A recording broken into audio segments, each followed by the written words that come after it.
अब किसान हित में आवाज़ उठाएंगे और जो किसान विरोधी बिल ये पास कराना चाहेंगे वो राज्यसभा के अंदर वो पास नहीं होगा, उसका पुरजोर विरोध किया जाएगा। हमने गन्ने का भुगतान अब तक नहीं हो पाया है। 10,000 करोड़ रुपया आज भी इस लगभग 10,000 करोड़ रुपए इस मंडल का इस सेशन का बकाया है। आरएलडी प्रमुख जयंत चौधरी को सपा द्वारा राज्यसभा प्रत्याशी बनाए जाने पर हर्ष व्यक्त करते हुए आरएलडी कार्यकर्ताओं ने एक दूसरे को मिठाई खिलाकर बधाई दी।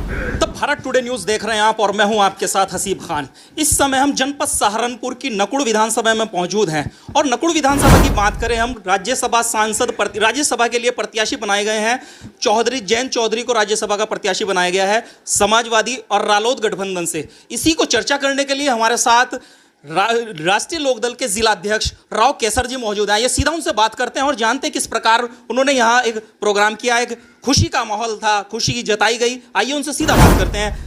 अध्यक्ष जी, आपका बहुत बहुत स्वागत है। धन्यवाद आपका बहुत बहुत। जिस प्रकार से आज समाजवादी ने और रालोद गठबंधन ने प्रत्याशी बनाया है जयंत चौधरी को, तो इसको लेकर के क्या कहेंगे?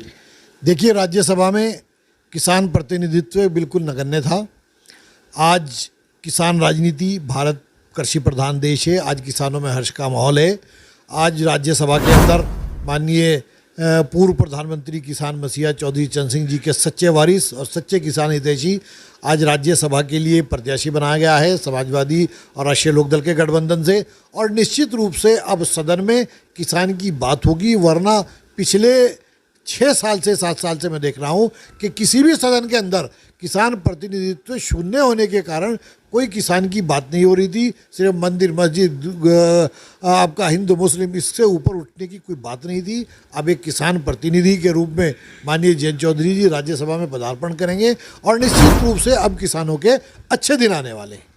जिस प्रकार लगातार सरकार कह रही है कि हम किसानों की हितैषी हैं, किसानों के लिए काम कर रहे हैं, ये जो बिल था ये इनके हितेश में, इनके समर्थन में था, इसको लेकर किस तरह की क्या प्रतिक्रिया है सर? यदि किसान के हित में ये बिल था तो 13 महीने तक पूरा हिंदुस्तान का किसान सड़कों पर पड़ा रहा। क्या आप ही बहुत बड़े विद्वान हैं जो 13 महीने से लोग पड़े थे, आप अपनी बात उन्हें समझा नहीं पाए? अगर आप सच्चे हितैषी किसान के थे और वो वास्तव में किसान हित में था तो आपने वापस क्यों लिया? और अगर आपने उस मजबूरी में वापस लिया तो आप किसानों को उनकी बात समझाने में असमर्थ रहे, विफल रहे, या यूँ समझ लीजिए कि किसान समझ रहे थे कि ये खेती का निजीकरण करने जा रहे हैं और उद्योगपतियों को के हाथ में अनाज का भंडारण और किसान का भविष्य उद्योगपतियों के हाथ में गिरवी रखने जा रहे हैं। किसान इस बात को समझता था। जिस प्रकार अब राज्यसभा जाएंगे तो इसको लेकर के अगर इस तरह का मौका आता है तो आगे क्या उम्मीद लग रही है? किस तरीके से प्रतिनिधित्व होगा, किस तरीके से बात उठाई जाएगी? देखिए, आपको ये भली भांति ज्ञान है इस बात का कि लोकसभा के अंदर जो बिल पास होता है उसको कानूनी रूप देने के लिए उसको राज्यसभा में पास कराया जाता है।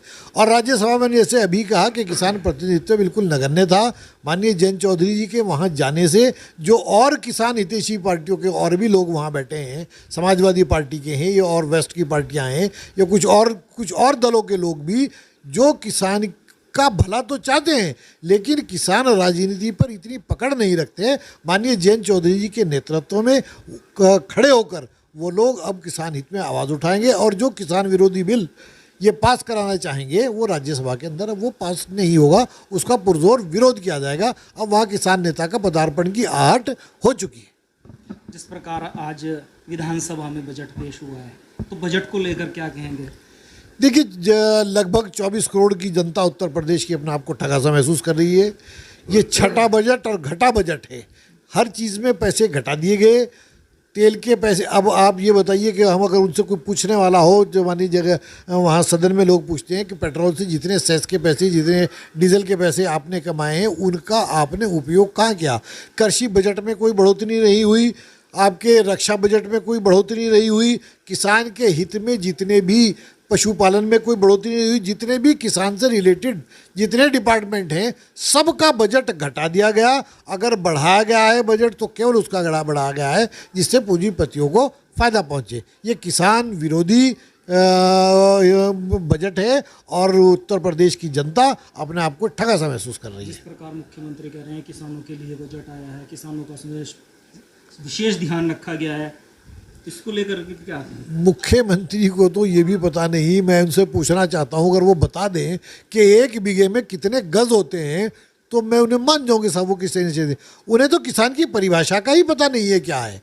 जिस आदमी ने अपना कभी परिवार ना देखा हो, बड़ी ये हमारे लिए, हिंदुस्तान के लिए बड़ी विडंबना की बात है। ये बड़ा दुर्भाग्य है कि उत्तर प्रदेश जो सबसे बड़ा राज्य है, जहाँ से 80 लोकसभा सांसद जाते हैं, और सेंटर में ऐसे लोग बैठे हैं जिन्हें परिवार के दर्द का कुछ पता ही नहीं है कि परिवार होता क्या है, रसोई का बजट कितना महंगा हो गया, अनाज जो है वो किस तरह से खरीद यहाँ हुई है, ये सबके सामने। गन्ने का भुगतान अब तक नहीं हो पाया है।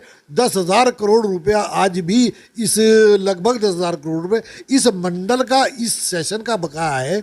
मिलें बंद हो चुकी हैं, किसान का गन्ना अभी खेत में खड़ा है, तो वो किसान हितैषी हो कैसे सकते हैं? 14 दिन के बजट किसान की इसकी पेमेंट की बात कर रहे थे, कह रहे हैं कि हम लगातार पेमेंट दे रहे हैं, किसान पर जा रहा है, किसान संतुष्ट है।